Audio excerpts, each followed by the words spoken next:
반갑습니다. 오늘 복을 주는 풍수지리의 첫 시험 방송을 하게 되는데요. 오늘은 시험 방송인 만큼 큰 기대를 하지는 않습니다. 그래서 처음에 좀 다소 미흡하더라도 나중에 모니터링 잘 해주시면은 보완을 해서 하도록 하겠습니다. 그래서 오늘은 또 특별히 박만수 의원님을 모시고 풍수 잡설에 대해서 이런저런 이야기를 해보도록 하겠습니다. 그동안 어떻게 지내셨어요? 네, 우리 14기 고대 풍수지리 아카데미 교육 이제 수료식 끝나고 그리고 집에서 충분히 휴식을 취하고 있습니다. 그런 중에도 3차 백신도 완료했고요. 예, 이제 매번 학교에서 만나 뵙다가 지금은 또 수료를 해서 또 조금 덤했는데 또 이렇게 기회가 될 수 있어 좋네요. 예, 반갑습니다. 예, 지금 연일 오미크론이 지금 참가를 해가지고 전체적인 확진자 수는 조금 줄은 거로 나오긴 하지만 여전히 또 위협적인 그런 상태가 좀 벌어지고 있습니다. 그동안 박 의원님은 그에 대해서 대비를 잘 하셨죠? 예. 이제 3차 백신 맞을 때도 별로 통증이나 이런 거 없이 잘 무사히 잘 넘어갔습니다. 다행입니다. 저도 얼마 전에 3차 백신 부스터 샷을 맞았는데 남들은 그 후유증이 또 있다고들 하는 사람도 있는데 저는 하도 술로서 민영이 돼서 그런지 아무렇지 않게 저는 넘어갔습니다. 세상이 어떻게 이제 변해갈지 점점 알지 못할 그런 것을 아직 들고 있는 것 같습니다. 이럴 때에서 또 거기에 대한 대비를 또 충분히 또 해야 안 되겠습니까? 예, 그렇죠. 예. 그래서 이제 제가 좀 궁금한 면이 있는데, 올 한 해까지도 아직 코로나에 이어서 오미크론까지 크게 영향을 받았잖아요. 그런데 이제 3일 후에는 이제 새로운 해가 시작되는데, 내년 2022년에는 우리나라가 어떻게 또 잘 굴러갈 수 있을지 부분은 어떨지 좀 그게 궁금했어요. 어떻게 보시는지. 아주 이제 거대한 담론이네요. 물론 제가 전체적인 것은 천기를 어떻게 다 알 수 있겠습니다만 그래도 제가 그동안에 학습하고 배운 것을 토대로 해서 나름대로 이제 전문을 한번 읽어보는 그런 쪽으로 조금 튀우게 되었습니다. 풍수지리라는 것은 땅만 보는 것이 아니고 그 땅을 읽게 한 애초에 그 원인이 하늘이거든요. 하늘을 보지 않고 땅을 읽는다는 것은 아닙니다. 그래서 풍수지리 하는 사람들은 근본적으로 천문을 합니다. 천문이는 천문지리죠. 거기다가 천지, 나머지 인이 인문학이거든요. 그러니까 이 천지인 삼재가 사실 다 들어가는 겁니다. 그래서 이제 거대한 그 담론이고 지금 우리가 이제 알다시피 이 코로나19가 2년 전에 시작이 되었지 않습니까? 2년 전에는 알다시피 그때 중국에서부터 시작됐다고 알려져 있는데 이게 빨리 소멸될 줄 알았는데 그렇지 않고 지금은 거의 피크인 것 같아요. 나중에는 내년쯤 되면 이것이 풍토병화 될 것이라고 말을 하는데 그래서 말입니다. 내년도는 우리가 이제 60 갑자 간지가 임인년입니다. 임인년인데 임은 북쪽을 뜻하고 금은색을 뜻하고 차가운 것을 뜻합니다. 인은 나무목이고요. 그것은 호랑이지요. 그래서 12지지 띠를 이야기하면은 검은 호랑이입니다. 검은 호랑이 띠가 되는데 사실은 호랑이하고 이 범하고가 조금 달라요. 옛날에는 호랑이라고 말을 잃지 않고 범띠라고 했습니다. 범띠. 그것이 이제 호랑이인데 사실 한자로 따지고 보면요. 호는 범호자입니다. 범호. 범이나 호나 같은 것이요. 랑이 문제가 돼요. 랑은 무슨 냐면 이리를 말해요. 이리. 그 호랑이와 이리를 합친 게 호랑이에요, 호랑. 근데 내년에는 범띠지 이리띠가 아니에요. 그래서 엄밀히 구분해야 되는데 보통 사람들은 범을 잘 모르니까 그러니까 그냥 호랑이라고 이걸 시키고 있습니다. 그래서 지금 얼마 전에 그 이날치 선장이 범 내려온다. 그걸 해서 그 뭐 많은 사람들이 그 호평을 받고 있는 그런 프로그램도 있지 않습니까? 예, 거기 이제 그 범 내려온다는 그게 내년도에 정말로 범 내려오는 겁니다. 범이 내려오는. 그 범이 뭐냐? 이거는 아주 신속하고 아주 추진력도 있고 거대한 물결과 같은 거대한 뭔가 쓰나미와 같은 것이 범입니다. 범은 이 여러 동물 중에서도 백수의 왕이잖아요. 범이 있는 곳에 다른 잡기, 즉 말하자면 우리가 상상 속에 있는 귀신도 범한테는 이 범죄를 못해요. 그 정도로 굉장히 강력한 건데 금은 범이란 말입니다. 금은 범이면 실제 우리 현실 속에서는 금은 범이 많이 없어요. 또 일설에서는 뭐 그게 약간 그 뭐 색깔이 변해서 있다고 하는데 그래서 그걸 뭉뚱그려가지고 이제 금은 범이라고 하는데 그 내년도에는 뭔가가 강력한 무슨 힘이 있는 그런 것들이 오는데 즉 말하자면 보통 우리가 일상생활에서 맞닥뜨리지 않고 준비되어져 있지 않는 큰 힘이 쓰나미처럼 몰려올 것이다. 이것이 제가 보는 내년도의 운입니다. 그러면 그 거대한 기운이 몰려온다라는 것은 우리나라뿐만 아니라 다른 나라도 다 비슷하게 그런 기운이 작동을 하나요? 일본이나 중국이나 뭐 가까운 나라들? 예, 뭐 전체적으로는 그렇죠. 지금 현재 우리 천문으로 보면은 그 목성하고 토성이 이제 거의 가깝게 이렇게 붙어 있어가지고 그때 무슨 변고가 좀 있지 않을까 이렇게 해서 또 걱정스럽게 보는 분이 있습니다. 물론 이거는 이제 과학적으로 이제 이렇게 보는 건 아닙니다만,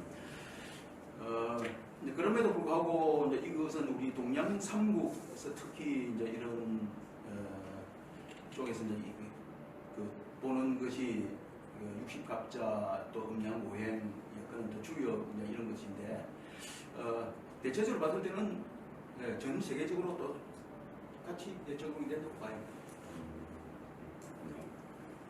그러면 이제 새해의 운이 이제 그렇게 거대한 기운이 몰려온다라는 말씀을 하셨는데 그렇다면 새해의 시작은 양력 1월 1일인지 아니면 음력 1월 1일인지 어떤 날을 기준으로 삼아야 될까요? 예, 그 새해의 시작이 사실은 4가지가 있습니다.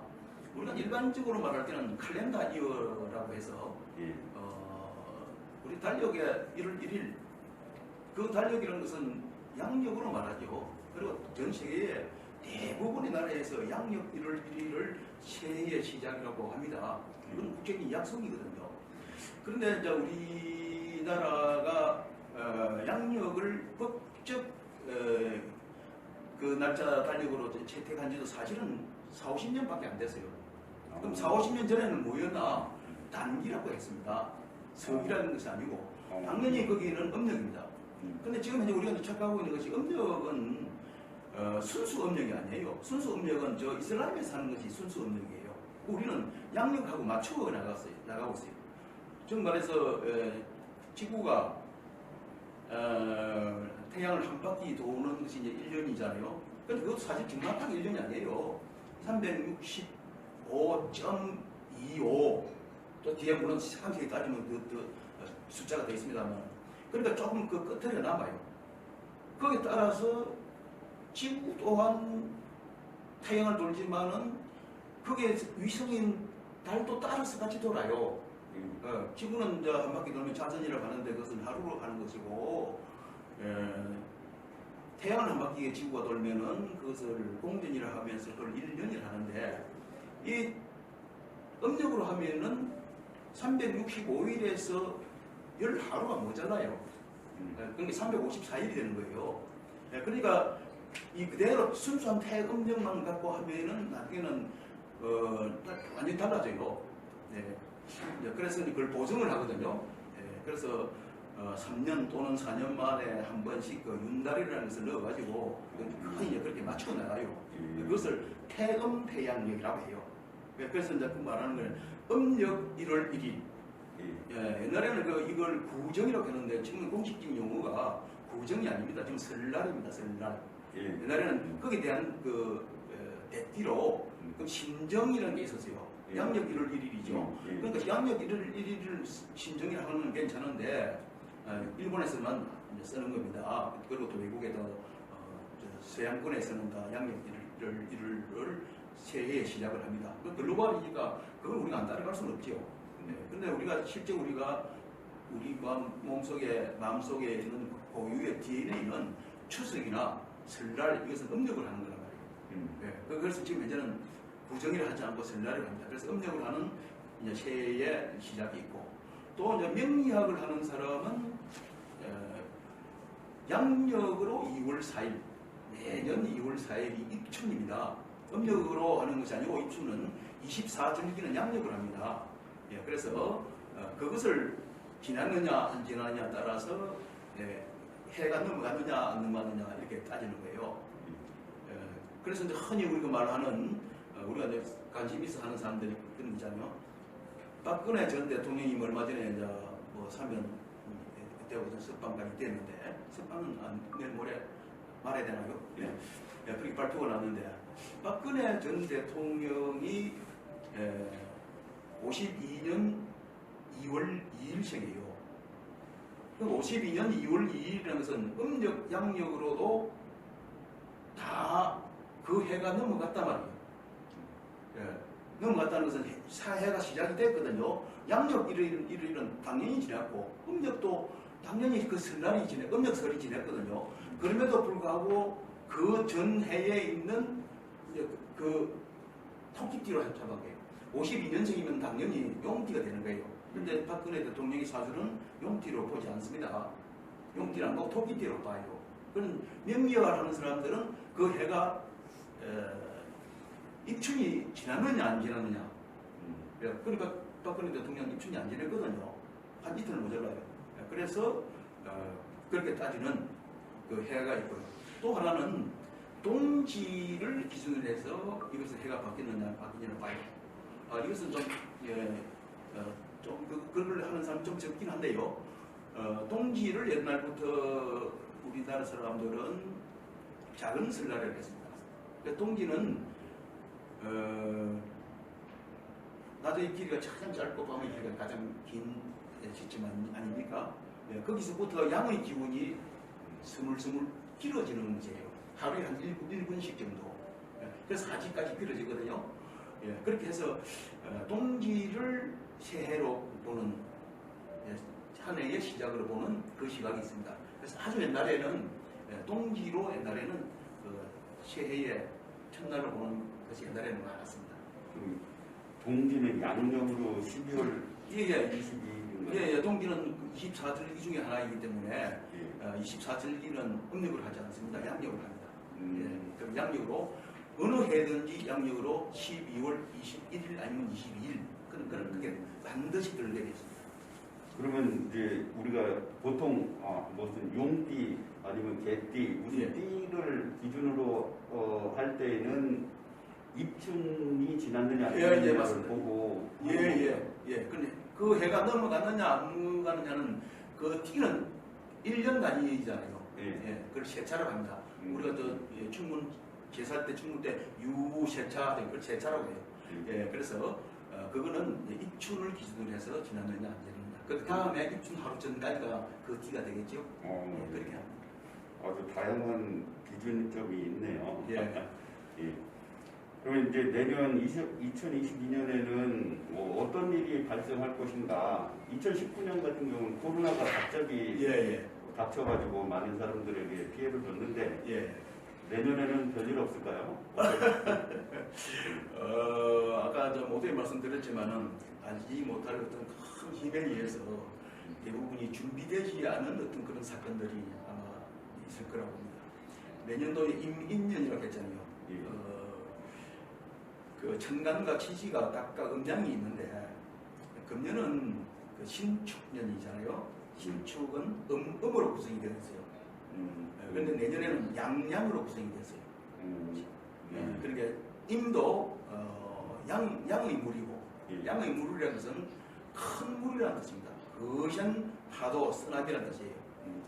목은 큰 나무라는 뜻이에요. 양의 목입니다. 내년도 그 양양으로 구성이 되어 있어요. 그러니까 모든 것이 굉장히 심합니다. 그리고 그것으로 가지고 만약에 대박이 난다 하면 어마어마한 부자가 나올 것이고, 만약에 그것으로 가지고 망한다 하면 어마어마하게 크게 망하는, 사고가 나도 마찬가지고, 뭔가 하더라도 큰 단위의 양의 기운이 내년도에 있기 때문에 거기에 대한 대비를 지금부터 이제 해야 될 겁니다. 사업을 하는 사람이나 또는 뭐 연예에 있는 사람이나 학문을 하는 사람이나 종교를 하는 사람이나 모든 사람들이 자기만 분야에 대해서 어떤 일정한 패턴이 있을 텐데, 거기에 대한 대비를 내년도에는 예방 주사를 맞아도 크게 맞고 준비를 해 있어야 된다. 그래서 아까 이민년에는 거대한 돈이 몰려온다라고 예. 말씀을 하신 거군요. 예. 그럼 그 거대한 기운이 몰려오는 큰 변화의 시기가 예상되는데, 그럼 어떻게 대비를 해야 되나요? 예, 그 전에 약간 어려운 이야기지만 또 오늘 풍수지리라는 또 동양 철학을 이야기하니까 거기에 대한 근거를 할 말씀드리고 또 할게요.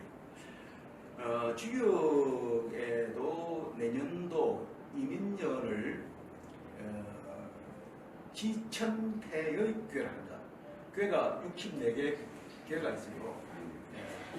그 64개의 괴 중에서 11번째 있는 지천태라는 괴입니다. 그 괴는 그 얼마 전에는 일반 사람들은 그 64개에 대해서 뭐 별로 관심을 안 두었는데, 저 뭐 화천대유 천화동인 때문에 갑자기 뭐 주역이 뜨게 되었습니다. 그런 뜻에서 한번 이게 검색을 해보시거나 지천태가 뭐지? 아무나 검색을 해보십시오. 거기에 대한 내용을 좀 처음 보시는 분들은 좀 어렵게 느끼시겠지만, 정말해서 두 개의 상괴 하괴가 있는데 그것을 합쳐서 전혀 대괴를 합니다. 보통의 경우에는 하늘이 위에 있고 땅이 밑에 있지 않습니까? 예. 그런데 내년에는 그게 완전히 그 반대로 돼요. 땅이 위로 있습니다. 그 땅이라는 것은 곤괴를 얘기합니다. 곤은 어머니고 순수한 땅. 그리스 로마 신호로 말하면 가이아. 땅의 여신. 순응을 상징하는 것이고요. 그러면 또 일종의 낮은 것, 그리고 포용하는 것, 이런 이미지가 있는 것이 곤입니다. 곤. 근데 천은 근이든 근, 하늘이든 하늘. 하늘은 지금 현재 우리 여기 하늘도 그렇지만 형체는 사실 없는데 그 기운이 어마어마해요. 그 기운이 땅을 만들어 주는 거예요. 그래서 내년에는 그 기회가 완전히 반대로 되는 겁니다. 반대로 된다는 것은 하늘이 아래에 있고 땅이 위로 올라가는 거예요. 자, 그래서 이제 그렇게 되면 어떤 문제가 생기느냐 하면은, 현재 우리가 익숙해 있던 어떤 그런 것에 비해서는 굉장히 좀 불안하게 좀 느껴지겠죠. 그래서 영원히 그 상태로 고착되는 것이 아니라, 그렇게 되면 이것이 변화가 된다는 거예요. 네. 그리고 이제 그 변화가 되는데, 어떤 사람은 좋게 변화가 되고, 현재 내가 인생이 꼬여 있거나 굉장히 어려움에 처해 있는 사람은, 그 사람은 뭔가 변해야 되겠죠. 변해야 자기가 삽니다. 그런데 아주 지금 인생의 전성기를 구가하고 있는 사람은 변하면 안 됩니다. 그 사람은 변하지 않기를 바라는 사람이에요. 그렇지만 사람은 여건은 그렇게 다를지라도 그게 세상이 그렇게 흘러가도록 예정이 만약 되어 있다면 그 준비를 하지 않으면 안 되죠. 자, 그래서 그렇다면은 내년도에는 지금 현재에 낮게 되어 있는 어떤 조직이나 회사나 어디에 있는 사람들 중에서도 낮은 사람들 있잖아요. 낮은 사람이 어떤 사람들입니까? 신입사원, 뭐 전체 그룹으로 뭐 예를 들면 노조, 또 뭐 나이가 또 적은 사람, 뭐 이런 사람들이 안에 있고 높은 사람은 사장님이나 임원이나 또는 뭐그 위에서 있었던 것이 우리가 익숙해져 있는 그런 사회 구조입니다. 근데 그게 내년에 바뀐다는 거예요. 갑의 위치에 있던 사람과 예, 을의 예. 위치에 있던 사람. 갑을이 바뀌는 것이죠. 그러니까 이제 슈퍼을이 태어난다는 거죠. 예. 예. 그 슈퍼을이 갑질을 해야 될 건데 안 통해요. 갑질이 을한테 을이 더 세거든요. 안 통한다고. 그러니까 을이 곧 나쁜 것만은 아니다. 예. 그것이 여태까지 경험해보지 못한 어떤 그러한 것이 사회 전반에서 일어날 수가 있는 거예요. 인간관계도 그렇고 하도 못해 자기 짧게 말하면은 자기 한 개인도 우주거든요. 자기 개인도 일어나고 그것이 축적으로 확대된 것이 집안에도 있을 수 있고 사회 뭐 이런 데도 다 있을 수 있고 예. 그래서 거기에 대한 것을 준비를 각자 개인별로 준비를 잘 해야 되겠네요. 예. 그러니까 뭐 가게를 하는 사람도 그 종업원 그 함부로 대지 말고 종업원들 귀하게 느끼고 어른들은 또 청소년들 뭐 저거 잘 이때 또 살피고 당장 뭐 내일 모레 선거가 다가오는데 20대 30대 잡기 위해서 지금 현재 뭐 양진영에서 그렇죠. 거대한 양진영만 놓고 말하면 거기서 뭐 혈안이 되어 있지 않습니까? 예. 뭐 그런 것도 뭐 한 부분이라고 봐요. 그렇군요.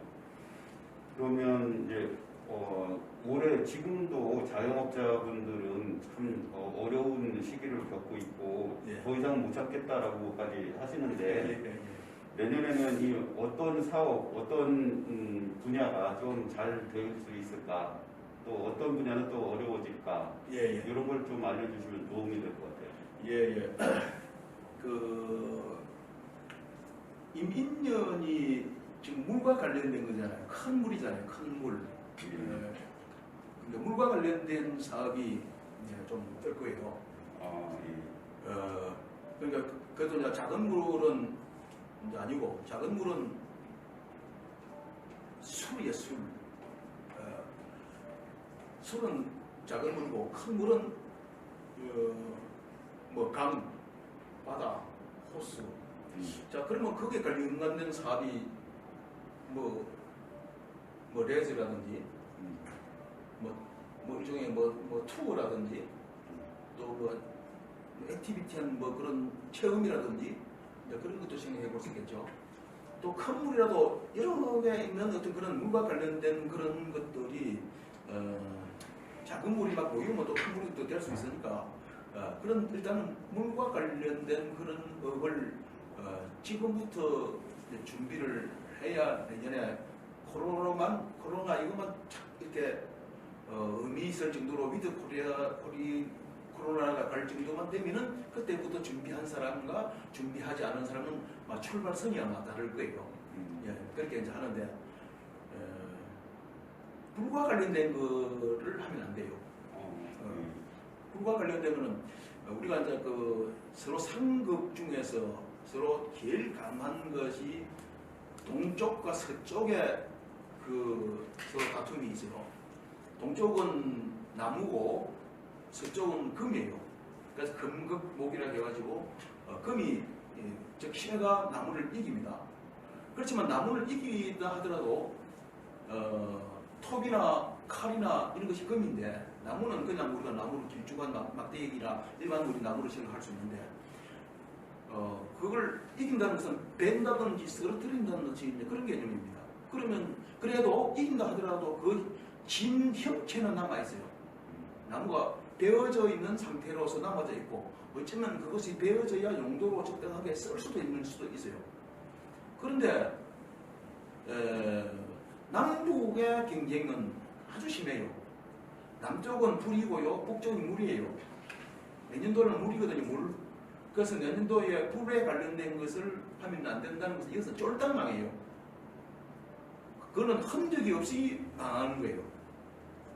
물이 일반적으로 말하는 것은 수극화로 해서 물이 불을 이깁니다.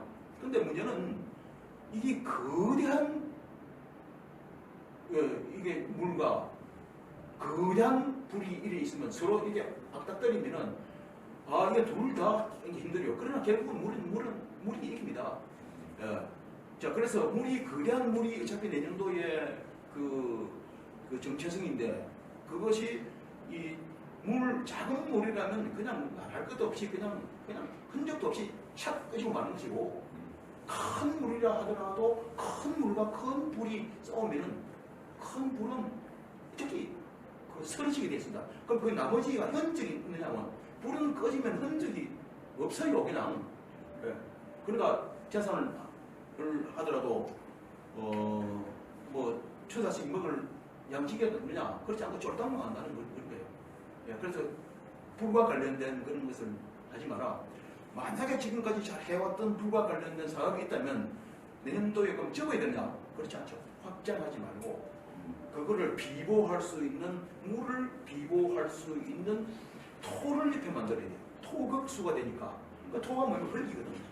거대한 물을 하려면 조그만한 갖고는 안 되고, 큰 어떤 그런 것을, 예를 들어서 매장이면 매장, 아니면 사업체에 뭐 있으면 그 사장님 그 뒤에 그 어떤 벽이나 또 뒤에 그 자리 뒤에 뭐 그림 같은 것도 뭐 그런 것을 갖다 놓는, 그걸 비보풍수라고 하는데, 그런 기회가 필요하죠. 그래서 내년도에는 물과 관련된 것들이 좀 번창할 것이다.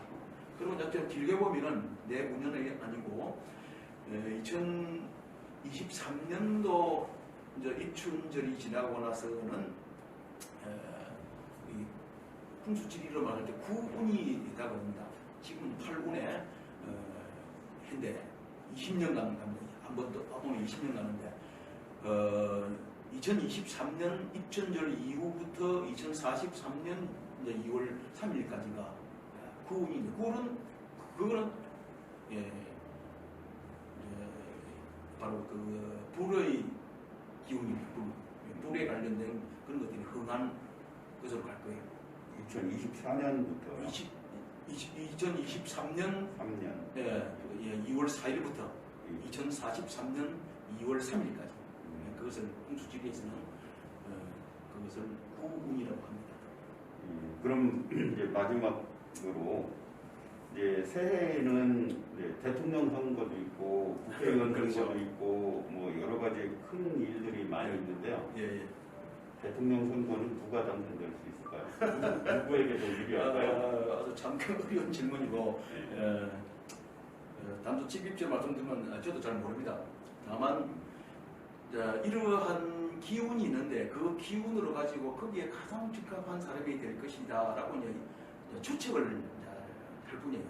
그러니까 그 추측을 하는 것이 제가 이제 생각하는 그 솔루션이 하나인데, 대통령 선거뿐 아니라 모든 것을 그 기준으로 합니다. 천지인 세 가지가 사람의 운명을 바꾸어 놓고 있습니다. 천지, 천의 기운, 지의 기운, 인의 기운입니다. 천의 기운은 대통령 선거만 딱 놓고 보면은 그게 이제 시대 정신이고 또 여론이고 또 뭐랄까요? 뭐 그런 어떤 전기에 관련된 것들, 그런 것들이 이제 천의 영역입니다. 그래서 천의 영역에서 시대 정신이 또는 여론이나 공약이나 이런 것이 두 사람 후보 중에서 어느 후보가 점수를 많이 따고 있는가를 한번 보면 돼요. 그 다음에 이제 지의 영역이 있습니다. 지의 영역은 환경입니다. 환경. 그 속에는 그 땅이니까 일종의 지역적인 정서도 있죠. 보수와 진보가 텃밭을 하고 있는 것이 엄연하게 존재하고 있지 않습니까? 그 텃밭과 그리고 환경, 옛날에는 그 후보자들의 조상들의 묘나 생가나 현재 살고 있는 집이나 또는 선거 사무실이나 이러한 것을 비중을 많이 두고 사실은 했습니다만은 지금은 이제 그러한 것이 비중이 조금 줄어들었습니다. 그래서 환경 전체로 보면 되고, 그 다음에 이제 인의 요소입니다. 인의 요소라는 것은 그 사람이 갖고 있는 품성, 스펙, 그리고 과거의 그 사람의 히스토리, 그 사람이 갖고 있는 어떤 그런 것, 그리고 조금 더 넓게 말하면은 그 사람 주위에 있는 사람들의